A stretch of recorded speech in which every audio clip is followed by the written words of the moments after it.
A review of school funding for the Australian government, known as the GONSKI Review, is currently underway and threatens the quality of education for 1.3 million students in over 2,700 non-government schools. Over 40% of Australian students attend non-government schools, known as Catholic or independent schools. These schools represent the broad spectrum of Australian society and include schools run by at least 23 different faiths, and nearly half of secondary students in major metropolitan areas attend non-government schools. Since its inception in the 1970s with Whitlam, government funding has dramatically improved non-government schools, teaching quality and school working conditions. And with the help of union engagement, independent schools and Catholic school salaries are on par and working conditions far more even. The GONSKI Review so far has hinted at a major shake-up of government funding to non-government schools. At present, Catholic diocesan schools are funded as a system. The Catholic system then redistributes based on student and community need. Independent schools are funded individually on need. Government funding is vital to continue stability of these schools. As it stands, in 2011, the Productivity Commission calculated that the amount spent by government per student each year in government schools is $13,544, while it's only $6,850 per student in non-government schools, even when fees are included.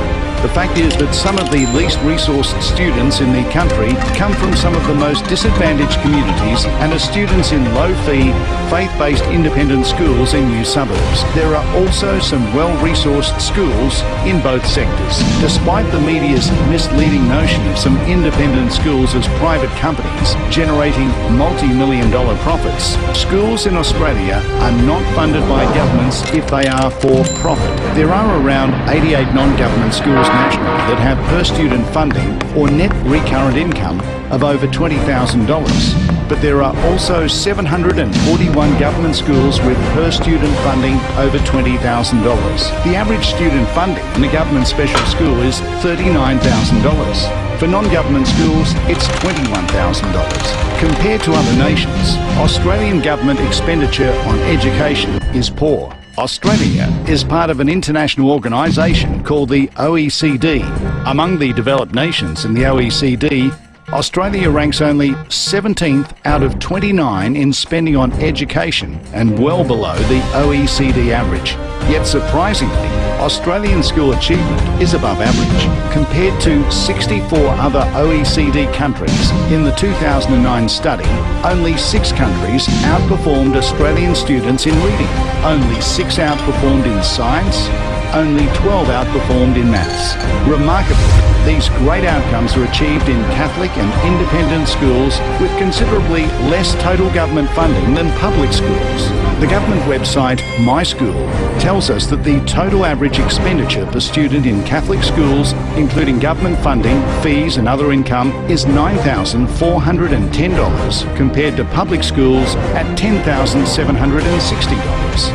Currently, non-government school funding is adjusted or indexed each year by the change in costs in the government sector, the AGSRC, and this works fairly to arrive at a reasonable figure for both government and non-government schools. There is a very real risk that government decisions, based on the GONSKI Review, may tilt the balance. Several of research papers recommend that non-government schools should only get increases based on CPI.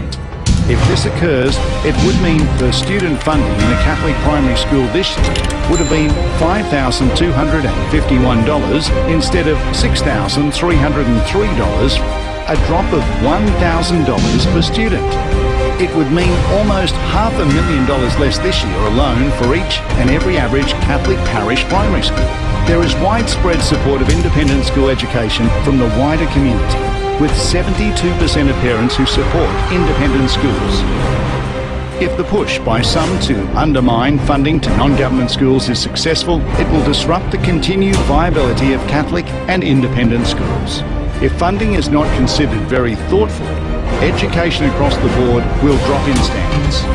There is a very real risk that it will be harder for parents to find a non-government school for their kids and much higher fees. The wages and conditions achieved for workers and indeed their job security are at serious risk.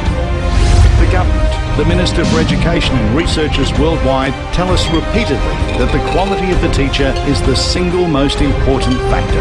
But this sector is at risk of losing high-quality teachers. Without quality teachers in non-government schools, students will be denied a quality school education. All Australian students are entitled to the highest possible quality education. We are at the tipping point of Australian education. If the outcome of the GONSKI review weighs heavily against non-government schools, then the balance of student education will be lost.